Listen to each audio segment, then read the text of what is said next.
Ada surat perintah untuk melaksanakan patroli tentang karhutla, kebakaran hutan dan lainnya. Kebetulan hari ini kita dapat bantuan personil dari BPBD, kemudian dari unsur Polsek Kecamatan Betung dan anggota Koramil 05 Betung. Kita melaksanakan patroli gabungan, diawali dengan kegiatan apel gelar pasukan yang kita laksanakan ini. Nanti kita menuju ke arah bukit, arah ke Manasah.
Kami mengharapkan sosialisasi ini mudah-mudahan dapat diterima oleh masyarakat Betung. Saya mengucapkan terima kasih. Ini waktu saya minta izin kepada Pak Kecil Manasah Tengok untuk bisa tampilkan hanya waktu 2 menit. Yang kita laksanakan pada hari ini adalah melaksanakan sosialisasi dan patroli secara rutin yang kita laksanakan di Kecamatan Betung yang terdiri dari 24 desa yang ada di wilayah Kecamatan Betung.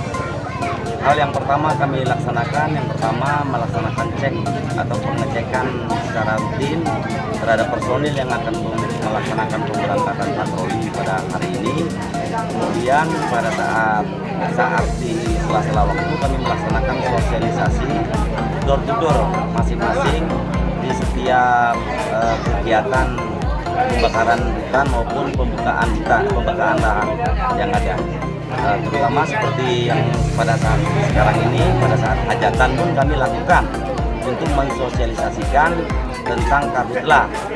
Undang-undang karhutla ini sudah sama-sama kita ketahui di tahun 2014, sama-sama sudah mengerti kita tentang hukum dan tindakan yang harus kita lakukan.